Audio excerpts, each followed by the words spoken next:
Édition Environnement Tourisme. Les condensés des différents événements importants qui se sont déroulés en République démocratique du Congo dans les secteurs de l'environnement et du tourisme durant une période donnée.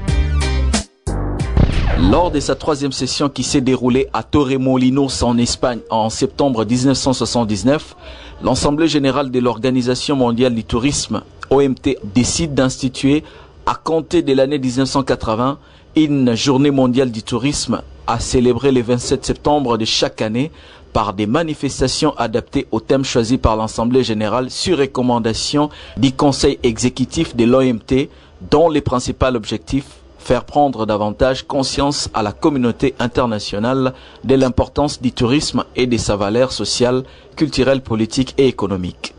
Considéré ainsi comme une nouvelle industrie, M. Vital Yaosuka explique. Le tourisme est devenu une industrie lorsque les classes moyennes de ces pays occidentaux ont pu commencer aussi à aller faire ces petits tours-là. Tout cela est dû au fait que leur niveau de vie avait changé, s'était amélioré. Ils pouvaient mettre de côté de l'argent pendant toute une année, se disant que pendant mes vacances, je vais aller découvrir comment vivent les Français, comment vivent les Suisses, et qu'est vraiment la ville de Paris. Et vu le nombre, on devait donc préparer les moyens de déplacement de tous ces mondes-là. On devait leur préparer le cadre d'accueil et les sociétés de transport, que ce soit aérien ou même ferré, ont été obligés de mettre les paquets parce qu'ils venaient pour dépenser. Donc c'est vraiment une industrie de consommation, de dépenses, c'est-à-dire vous faites des recettes. Surtout lorsque vous avez des sites qui attirent l'attraction, la curiosité des gens qui veulent venir découvrir, eh bien, c'est par là qu'on est arrivé à avoir ce qu'on appelle aujourd'hui l'industrie du tourisme, c'est-à-dire le nombre étant tellement élevé de ceux qui allaient faire les tours, étant tellement élevé, les gouvernants se sont impliqués, les hommes d'affaires se sont ont mis en contribution leurs avoirs pour créer les structures d'accueil, pour permettre à tous ces mondes-là de satisfaire comme il se devait leur curiosité, leur désir d'aller découvrir les autres cultures, les autres peuples. Un forum de haut niveau sur la forêt et le changement climatique pour le développement durable en République démocratique du Congo s'est tenu au Grand Hôtel Kinshasa du 10 au 11 octobre. Initié par le président de la République Joseph Kabila Kabange, dont le but est de faire un pas de plus avec le partenaire extérieur du gouvernement congolais, afin de cheminer d'un commun accord sur la voie du développement du Congo. Madame la chef de délégation de la Banque mondiale, j'ai l'honneur de prendre part à ce forum de haut niveau sur la forêt et le changement climatique pour le développement. Forum qui ne pouvait se tenir en meilleur endroit qu'ici en République démocratique du Congo, pays qui, du fait de son massif forestier et de l'originalité de ses stratégies, a su se positionner comme l'un des leaders dans les discussions mondiales en matière de changement climatique et de développement. Ce forum de haut niveau sur la forêt et le changement climatique pour le développement en République démocratique du Congo intervient dans un contexte mondial particulier marqué par des crises multiformes, crise économique et financière, crise alimentaire et crise écologique. Ce programme sera particulièrement l'occasion d'aborder la problématique du changement climatique, des scénarios probables d'évolution du phénomène. Il n'y a pas unanimement d'accord sur les scénarios d'évolution du phénomène. Une chose semble être certaine, la température moyenne de la planète est en train d'augmenter dangereusement par rapport à celle du début de l'ère industrielle, et ce réchauffement est dû en grande partie aux émissions de gaz à effet de serre. Ces mêmes spécialistes estiment que la déforestation mondiale et la dégradation des forêts sont responsables pour environ 20% des émissions mondiales de gaz à effet de serre. Et la République démocratique du Congo dispose de nombreux atouts pour gagner dans le monde de demain et concrétiser cette promesse de développement inscrite dans nos gènes. Et ce développement, nous devons l'inventer ensemble au regard des nouvelles réalités du monde. Il se doit de répondre aux besoins de la population congolaise, à l'amélioration de ses conditions de vie, à l'augmentation de ses ressources, de manière équitable, de manière durable, de manière qui contribue à assurer la paix et à sécuriser le pays. D'une manière qui replace l'environnement et la forêt qui nous est si chère, si intime, au cœur du projet de développement du pays, non pas comme une contrainte, mais comme la ressource centrale et intarissable de notre richesse, de la richesse de tous les Congolais. Depuis de nombreuses années, nous explorons de voies pour allier la croissance économique, le développement humain et social, la préservation de l'environnement et de ses multiples services, dans le sens d'un développement durable reposant sur une économie solide, une économie verte. Nous sommes désormais convaincus que cette voie peut être celle de la République démocratique du Congo. Cette voie doit être celle de la République démocratique du Congo. Mesdames et Messieurs les ministres, Excellences, Messieurs Congo, mon pays, avec ses 145 millions d'hectares de forêt et la moitié des réserves d'eau du continent africain, est un pilier environnemental. Il couvre 60% du bassin du Congo, le deuxième plus grand massif forestier tropical du monde et, sans prétention aucune, le mieux préservé. Ce capital environnemental est une promesse de service significatif et indispensable pour le développement du pays, le développement de la République démocratique du Congo et le développement du continent. Une chance unique pour la lutte mondiale contre l'insécurité alimentaire, pour la production agricole et énergétique, pour la recherche et la biotechnologie, pour le respect de nos cultures et de notre identité forte. Une conférence de presse s'est tenue en marge du forum du haut niveau sur la forêt et le changement climatique, officié par le ministre de l'Environnement, Conservation et du Tourisme, José Ndundo, et le directeur exécutif du programme des Nations Unies pour l'environnement, Achim Steiner. Cette évaluation, messieurs, mesdames, l'une des plus vastes évaluations sur le terrain jamais menée par l'organisation que je représente, le PNUD, marque un important tournant pour le relèvement des défis environnementaux auxquels le pays doit faire face, ainsi que l'engagement de la nation dans la voie d'un développement plus durable, capitalisant sur les opportunités offertes par l'économie verte en République démocratique du Congo. On peut faire de la conservation dans la pauvreté. Si l'on n'adresse pas la pauvreté, s'il n'y a pas une lutte contre la pauvreté, si l'on pense que l'on peut donner des moyens pour préserver les parcs, les aires protégées, en oubliant les populations, on fait une erreur fondamentale. La conservation est directement liée au développement. Lorsqu'il n'y a pas d'énergie, on pourra discuter sur pourquoi il n'y a pas d'énergie dans un pays comme le Congo. Lorsqu'il n'y a pas d'énergie, comment pouvez-vous empêcher la forêt, la population d'aller couper du bois pour avoir le bois de chauffe. C'est impossible. Nous devons regarder ces choses-là en face.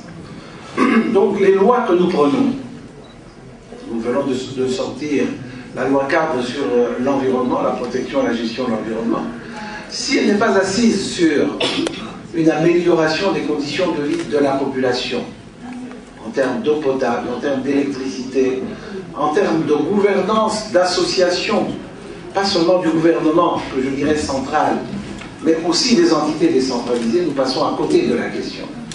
Ça, pour moi, c'est un paradigme. Il faut absolument lutter contre la pauvreté pour lutter pour la conservation. En ce qui concerne les questions de la RED.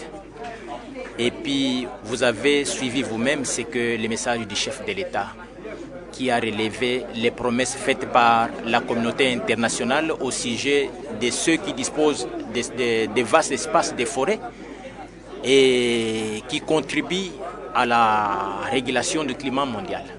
Et toutes ces promesses sont restées lettres mortes. Selon le chef de l'État, le Congo est engagé donc dans ce qu'il peut faire, pour contribuer donc à la stabilisation donc du climat. Mais pour cela, il faudra que la communauté internationale accompagne aussi ces efforts. Voilà ce qui fait qu'aujourd'hui, avec l'arrivée de plusieurs représentants ici au pays, nous osons croire que certains jalons seront jetés et la voix du Congo sera entendue. La Fondation Abraham Alexandre, en collaboration avec l'Institut congolais pour la conservation de la nature, ICCN en sigle, a décerné dimanche 25 septembre un prix spécial aux différentes personnes ayant contribué à la protection et conservation des parcs nationaux de la République démocratique du Congo.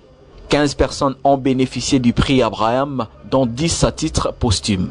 L'actuel ministre de l'Agriculture, Norbert Basengezi, se trouve parmi les nominés. Ce dernier est reconnu comme défenseur du parc national du Kahuzi-Biega pour avoir annulé toutes les concessions des fermiers qui avaient été attribuées anarchiquement à des particuliers pendant la guerre de 1998 dans les couloirs Ninja. Alors qu'il était gouverneur du Sud Kivu en 2000, il avait envoyé une mission mixte constituée des gardes et de la population pour marquer ces couloirs et protéger l'intégrité du parc. C'est grâce à la paix retrouvée, et cette paix c'est l'œuvre d'une personne, d'un homme, le président de la République, chef de l'État, son Excellence Joseph Kabila Kabange, qui nous a amené la pacification du pays et qui a fait de la conservation de la nature son cheval de bataille. Créer des agences de safari, créer des représentations partout au monde pour attirer les touristes vers nos parcs. La réserve du Tomboué est à exploiter pour atteindre les 17% dont a parlé le chef de l'État. Tous les sites touristiques autour du lac Édouard, autour du lac Albert, autour du lac Kivu et du lac Tanganyika devraient être mis en valeur. Une chaîne de petites loges nous aiderait à avoir beaucoup d'amis du Kivu, beaucoup d'amis de ces parcs, et beaucoup d'amis de tout ce que nous avons comme réserve. Nous aurions également beaucoup de ressources financières. Comme je l'ai dit, on avait 2 800 000 seulement pour Kahuzi-Biega, peut-être 5 millions, 6 millions pour notre parc de 1925, le parc Albert, le parc de Virunga. Parce que ce jour est un jour où, comme les autres fois, nos pensées sont tout droit orientés vers ces hommes et ces femmes qui ont pu donner le meilleur d'eux-mêmes pour assurer à notre pays, à notre secteur et à l'humanité tout entière la préservation et la conservation de ce grand secteur de conservation de la nature, de ressources biologiques et cette méga biodiversité de la République démocratique du Congo. Abraham pour la conservation, édition 2011. Tout le monde s'est réuni ce soir à Kinshasa afin de reconnaître votre bravoure bravoure et courage incroyable. Nous savons tous que vos actions pour la défense de la faux mettent votre vie en danger et pourtant vous continuez de vous battre. Il est une expérience révélatrice d'être en présence de la vraie grandeur. Et vous êtes tous vraiment grands. Il est extrêmement rare dans le monde auquel nous vivons aujourd'hui de retrouver des actes d'un héroïsme réel qui ne soit pas motivé par un désir des gains personnels. Et pourtant, nous trouvons ici, dans cette pièce unique, un vaillant individu dont les actes ont été posés uniquement pour protéger des créatures qui sont plus faibles que ceux qui sont, des créatures qui n'ont pas des voix qui leur soient propres. Je pense qu'il est très important de vous dire que le monde connaît ce que vous avez fait et applaudit votre bravoure et votre courage. Il est totalement impossible de commencer même par bien vous remercier pour ce que vous avez fait et continuerez de faire chaque jour. Ce prix sont un petit remerciement pour vous. Je souhaite seulement qu'il y ait un moyen de faire plus pour vous dire combien nous vous sommes tous reconnaissants. Pour vos actions, vous avez fait du monde entier un meilleur endroit. Du très fond de mon cœur, merci et que Dieu vous bénisse. Les progrès de la science et de la technologie ont permis une croissance économique rapide et un développement industriel exponentiel, surtout dans les pays du Nord. Mais les conséquences de ces développements ont été catastrophiques sur l'environnement naturel. François Koyabizo, chercheur dans les domaines de l'environnement, explique. Vers 400 000 ans avant notre ère, le pithecanthrope et le sinanthrope avaient découvert l'usage du feu. Ce fut le point de départ de l'apparition de l'énergie du bois. Alors, c'est vers 35 000 ans avant notre ère que les néanthropiens ont inventé la lampe à huile. Alors, entre 10 000 et 7 000 ans avant Jésus-Christ, l'agriculture a été découverte sur les bords du fleuve Nil en Égypte antique. C'était l'ère de la révolution néolithique. Cette révolution néolithique qui a, n'est-ce pas, accompli, n'est-ce pas, la sédentarisation de l'homme. Alors, durant toutes ces périodes d'évolution anthropique, les sources d'énergie disponibles à l'homme étaient l'énergie musculaire de l'homme et de l'animal, ainsi que l'énergie du bois. Alors, à partir de la révolution néolithique, il a fallu attendre plusieurs millénaires pour arriver finalement à l'an 800 après Jésus-Christ. Donc, de 850 à 950 après Jésus-Christ, il y a eu naissance et développement de l'imprimerie avec Gutenberg. Alors, comme vous le savez, l'imprimerie a joué un rôle très important dans la transmission et le développement des connaissances. Alors, entre les 11e et 12e siècles après Jésus-Christ, furent créées les premières universités. L'on doit savoir qu'à partir de l'année 829 après Jésus-Christ, les écoles publiques ont été ouvertes par les évêques catholiques et ces écoles ont été annexées à leurs cathédrales respectives. C'est donc à partir du XIe siècle que ces écoles cathédrales ont été transformées en universités qui furent appelées à l'époque en latin Studia Generalia, c'est-à-dire les études générales. Là, c'était où? Bon, c'était en Europe, particulièrement en France, c'est où ça a commencé.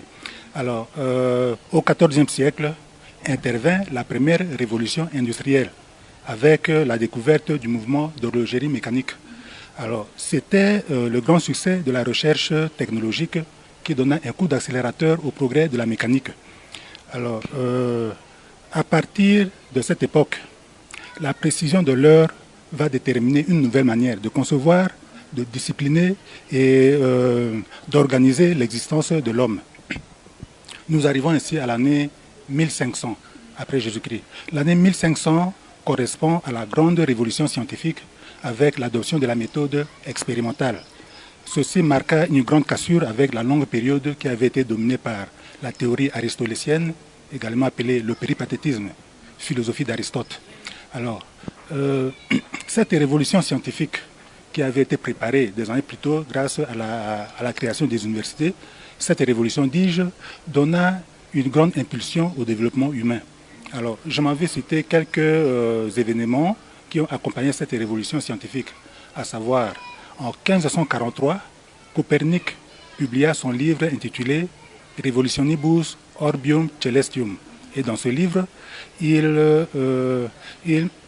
démontra le double mouvement des planètes sur elles-mêmes et autour du Soleil. Alors, 40 années plus tard, Galilée a évoqué le mouvement de la Terre autour du Soleil, avec bien entendu toute la polémique qui avait entouré cette affirmation. Il s'est tenu ce 27 septembre au salon Virunga de l'hôtel Memling à Kinshasa, la 7e édition de la coalition pour la conservation au Congo, Coco Congo. Le ministre du Plan Olivier Kamitatu, qui assure l'intérim de son collègue de l'environnement, de la conservation de la nature et du tourisme, a ouvert la dite réunion en présence des acteurs et des partenaires du secteur de l'environnement. Il reconnaît les performances réalisées ces dernières années par l'Institut congolais pour la conservation de la nature, qui est considéré comme l'une des agences de conservation la mieux gérée au monde, avec l'appui des partenaires au développement. Le directeur général de l'UCCN, Cosman Wilungula, a brossé un tableau sombre de l'état actuel de la conservation du fait des morts enregistrées au braconnage, à l'exploitation pétrolière, à l'extraction minière dans les parcs, à l'occupation de ces sites et à contestation des limites des aires protégées établies depuis les temps immémoriaux. Ces derniers prévient une certaine prise de mesures pour recouvrer l'intégrité de certains sites comme le parc national de Virunga pour la cause noble de la conservation. Dans son allocution, a salué l'accord conclu entre son institut et la Direction générale des migrations en vue de la promotion des activités touristiques dans les aires protégées. On va voir effectivement aujourd'hui ces assises et parler de l'avenir de la conservation de la nature. Mais derrière Madame Mataï, c'est également des millions de femmes africaines qui se battent au quotidien pour que demain l'Afrique soit une terre un peu plus accueillante et que les générations qui viennent ne puissent plus souffrir de la pauvreté. Ce sont ces milliers de mamans qui représentent pour nous un espoir, effectivement, y compris en République démocratique du Congo. C'est 50% de la lutte contre la pauvreté qu'elle porte sur ses épaules matin, midi et soir. Et donc derrière cette grande personnalité, c'est bien au-delà de la conservation de la nature que nous devons saluer. Alors, au vu du programme des présentes assises et de l'allocution extrêmement importante de Monsieur le directeur général de l'ICCN, je note avec satisfaction les progrès qui ont été réalisés et je note avec satisfaction que l'ICCN est une des agences les mieux gérées au monde. Je m'en félicite et nous nous en félicitons tous. Nous, comme WWF et ICCN, nous sommes les partenaires très proches. Nous travaillons sur la conservation de la nature, de la biodiversité ici au Congo. Nous avons beaucoup de projets ensemble, les projets pour améliorer l'efficacité de la gestion des aires protégées et aussi de faire l'extension des aires protégées ici au Congo. Et ça inclut, comme on a parlé aujourd'hui, les projets sur l'activité de l'anti-braconnage et le renforcement de la capacité des staff de ICCN sur le suivi, monitoring, sur la démarcation participative et le travail avec la communauté, l'éducation environnementale. Oui, les attentes, je ne sais pas les présenter comme les attentes, puisqu'en fait, le Coco Congo, c'est pas une affaire de partenaire, c'est une affaire de l'ICCN dont je suis membre. En fait, le Coco Congo, c'est juste pour présenter, essayer d'évaluer un peu les recommandations de la 6e session, mais aussi essayer de présenter les avancements par rapport à ces recommandations. Et c'est ce que nous avons suivi tous dans la salle. En fait, ce que j'attends et ce que je pense, c'est que les efforts de l'ICCN sont considérables et palpables. Ce que j'attends, c'est que les partenaires, en même temps que l'ICCN est en train de doubler ou aussi pas tripler les efforts, que les partenaires aussi triplent la confiance vis-à-vis des lycéens, puisque sans confiance, on ne sait pas travailler en partenariat. C'est-à-dire, les mêmes exigences qu'ils nous font, nous les faisons aussi à eux, et qu'ils fassent confiance quand même aux acteurs de l'ICCN, avec toute la situation difficile que traverse le pays, la période post-conflit qui demande un engagement et puis un dévouement. Je pense les exposés comme les présentations de l'ICCN ont fait preuve que nous sommes en train d'aller dans un changement total de la gestion de nos aires protégées, et les efforts sont fournis au niveau du terrain comme au niveau de la direction générale. En fait, ce que j'attends, c'est que du fait que nous tous, on est engagés dans ce partenariat, que les efforts des uns et des autres soient doublés et que nous tous, nous faisions conscience. Voilà un peu un mot que j'ai par rapport au Coco Congo. Situé au nord-est de la République démocratique du Congo, dans une région difficilement accessible, le parc national de la Garamba, grand sanctuaire du rhinocéros de l'Afrique centrale, couvre environ 5000 km² constitués principalement des savanes arborées et ouvertes. Il est entouré de 3 domaines de chasse, le domaine des Azandés à l'ouest, le domaine des Mondomissa à l'est et le domaine des Gangala au sud. Ce parc est constitué des biotopes appartenant au type des savanes soudanaises et galeries forestières guinéennes qui confèrent à cet écosystème un caractère biologique unique des très grands intérêts. De nombreuses rivières drainent l'étendue du parc dans la Garamba, l'Aka et le Dungu, qui à son tour vient grossir les eaux de la rivière où elle est. Son altitude varie entre 710 à 1061 mètres.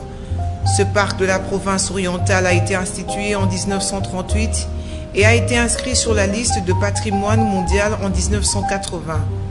Il est connu pour abriter une population des rhinocéros blancs. Néanmoins, 3 autres mammifères peuplent également la réserve: l'éléphant, la girafe du Nord et l'hippopotame. D'autres animaux font également la fierté de ce parc. On peut citer le buffle, le chimpanzé, le cob à croissant, le bubal, le babouin, le colobe, le cercopithèque, l'antilope rouane, le citatunga, le renduka, le guibe harnaché, le phacochère, le lion, le léopard, le bongo, le potamochère et l'ilochère. L'effectif du personnel commis à la surveillance de ce parc est d'environ 190 grades dirigés par un conservateur principal. Il fonctionne sous la couverture de l'Institut congolais pour la conservation de la nature, ICCN. Mesdames, Messieurs, merci de nous avoir suivis et au prochain numéro.